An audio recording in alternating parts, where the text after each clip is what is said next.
नमस्कार दोस्तों।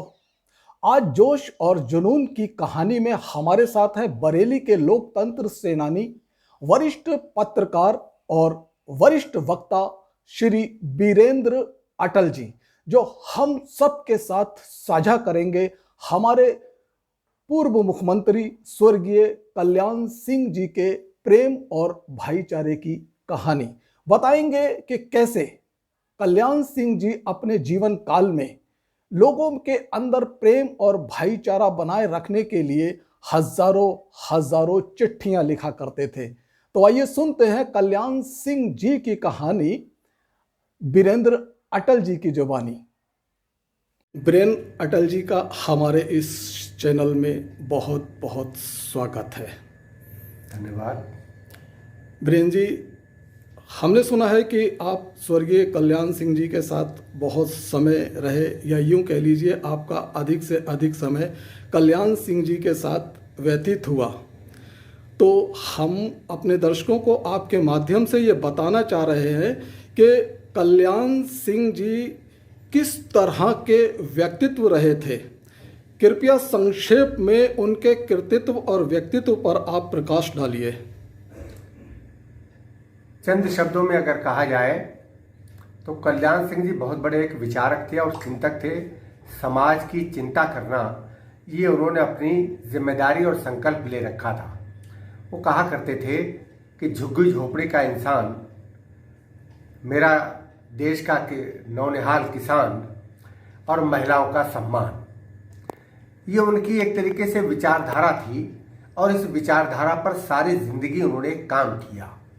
अच्छा, एक चीज़ बताइए, मैं आपकी बात को बीच में विराम दे रहा हूँ। मुख्यमंत्रित्व काल में कल्याण सिंह कैसे दिखाई दिए?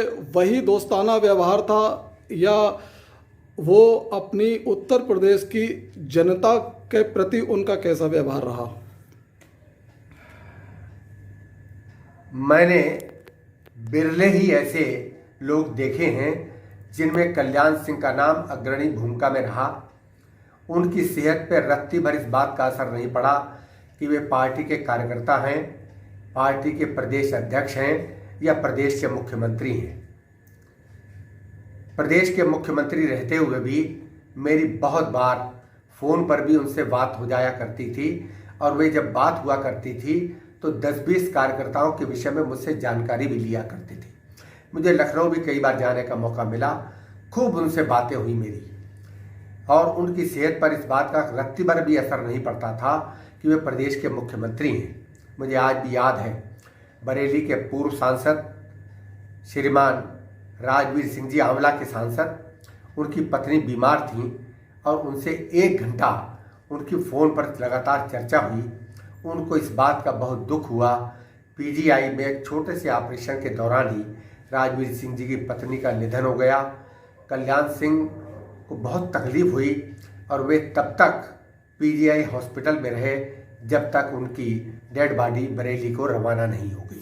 वीरेंद्र जी, आप अधिक से अधिक समय कल्याण सिंह जी के साथ रहे, आप उनके प्रिय मित्रों में से भी थे। मैं तो मित्र ही कहूँगा, जब मित्रवत व्यवहार आपके साथ उनका रहा है तो आपको उनके बहुत सारे संस्मरणों के बारे में आज भी याद है और आप समय समय पर अखबार में भी आजकल ये निकाल रहे हैं, लिख रहे हैं। और मैंने एक लेख आपका पढ़ा है कि कल्याण सिंह जी जो थे क्या कहते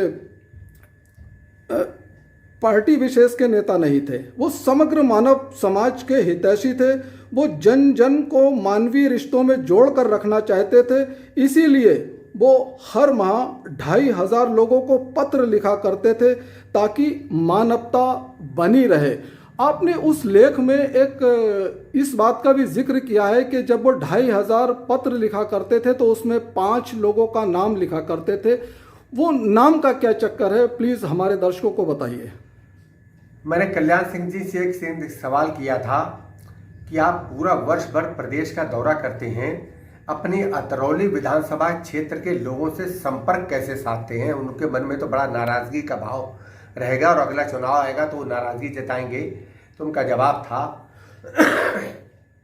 मैं 2500 चिट्ठियाँ हर महीने अलीगढ़ के अपने कार्यकर्ताओं को लिखता हूँ और हर चिट्ठी में 5 नाम लिखता हूँ।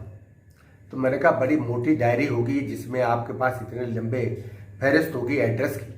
उनका जवाब था, मैं एक भी कार्यकर्ता के एड्रेस ढूंढने के लिए डायरी के पन्ने नहीं टटोलता हूँ, मेरे दिमाग में रचे बसे हैं। और वो हर चिट्ठी में 5 नाम लिखा करते थे कि भाई मेरी इनको भी राम राम कहना। बोले ऐसे करके मैं 7,500 लोगों से लगातार हर महीने संपर्क में साधे रहता हूँ। और ये केवल अपनी कॉन्स्टिट्यूंसी के लिए नहीं, मेरे पूरे इस राजनीतिक जीवन में देश के 2 ऐसे सर्वमान्य नेता मिले जिनको सैकड़ों कार्यकर्ताओं के वर्षों बाद भी नाम याद रहते थे। एक नाम श्रीमान गोविंदाचार्य जी का और दूसरे थे श्रीमान कल्याण सिंह। वे बरेली में उनका आना जाना बहुत रहा। जब बरेली में देखा, और मैंने उनके साथ, मुझे कई जिलों में वो अपने साथ दौरे पर ले जाया करते थे, तो मैंने देखा कि उत्तर प्रदेश के प्रत्येक जिले में 150, 200, 250 कार्यकर्ताओं के नाम लेकर के वो पुकारा करते थे। और केवल इतना ही नहीं करते थे, वे जिस जिले में दौरा किया करते थे उस जिले के कार्यकर्ताओं से, उस जिले के पार्टी के अध्यक्ष और महामंत्री से ये पूछते थे कि पिछले बार के दौरे से और इस बार के दौरे के बीच में कहीं किसी कार्यकर्ता के घर पर कोई दुखद घटना तो नहीं घट गई, कहीं आना जाना तो नहीं हो गया, कोई दुनिया से विदा तो नहीं हो गया।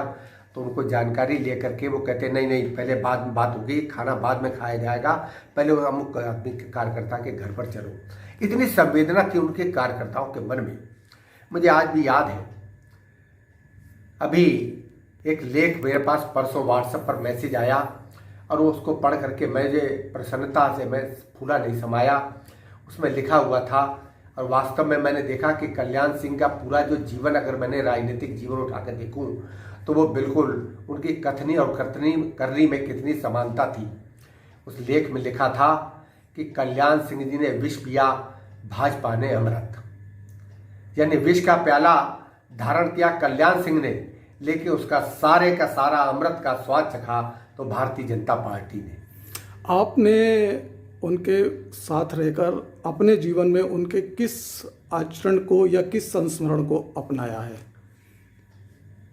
मैंने अपने जीवन में उनसे एक सीख ली। मैंने, आप पार्टी का पूरी ईमानदारी और निष्ठा के साथ काम करें, और उस ईमानदारी और निष्ठा के साथ काम करने में यदि आपकी आलोचना होती है तो उसको कतई बुरा मत मानिए। और आपकी जो आलोचना कर रहा है उसको कभी शत्रु की श्रेणी में मत रखिए, उसको अपना अत्यधिक निकट का मित्र बना करके रखिए। उन्होंने मुझे एक संदेश दिया था कि देखो, अच्छा और पुराना तुम्हारा समर्थक और अच्छा मित्र वही हो सकता है जो तुम्हारे मुंह पर तुम्हारी कमियां गिनाए, और यदि उसको तुम्हारी कहीं प्रशंसा करना है तो वो पीठ पीछे करे।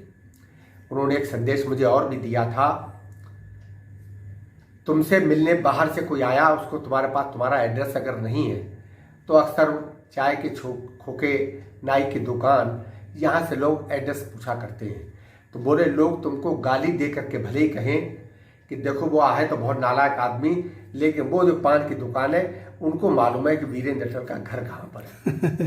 तो वो कहा करते। तो मैंने कहा कि इस पर कुछ जुमला भी कहेंगे? तो बोले अगर बदनाम हो गए तो क्या नाम ना होगा? क्या बात इस है। बदनामी, इस पर चिंता मत करो। और नेता के नाम पर अगर उसकी आलोचना नहीं होती है तो वो अच्छा नेता नहीं बन सकता है। इसकी आलोचना, इसको आप वो आलोचना करें, लेकिन आप इसको समालोचना के रूप में अगर धारण करेंगे तो आपका जीवन धन्य हो जाएगा। बहुत बढ़िया लगा आपसे मिलकर। अच्छा, आज हमारे बीच में कल्याण सिंह जी नहीं है, आप क्या संदेश देना चाहते हैं? 2 शब्दों में हमारे दर्शकों को संदेश दे दीजिए। मैं ऐसा मानता हूं कि वर्तमान जो राजनीतिक परिदृश्य चल रहा है, इसमें वर्तमान परिदृश्य में वे चाहे विधायक हों, सांसद हों, मेयर हों या सभासद हों, सबको मैं एक संदेश देना चाहूँगा कि आपको अपनी कथनी और करनी में समानता बना करके जनहित के काम करना चाहिए। यही कल्याण सिंह को सच्ची श्रद्धांजलि होगी। बहुत बहुत धन्यवाद वीरेंद्र जी, हमारे दर्शकों के साथ आपको जुड़ने के लिए। एक बार फिर हम कल्याण सिंह जी के लिए अपनी श्रद्धांजलि अर्पित करते हैं। नमस्कार। धन्यवाद आपका बहुत। तो दोस्तों, कैसी लगी आपको ये हजारों चिट्ठियों की अद्भुत प्रेम और भाईचारे की कहानी? हमें कमेंट बॉक्स में आकर जरूर बताइएगा। और हाँ, चैनल को सब्सक्राइब जरूर कीजिएगा ताकि आपको भी इस तरह की मोटिवेशनल कहानियां लगातार सुनने को मिलती रहें। कहानी को लाइक और शेयर भी कीजिएगा। धन्यवाद।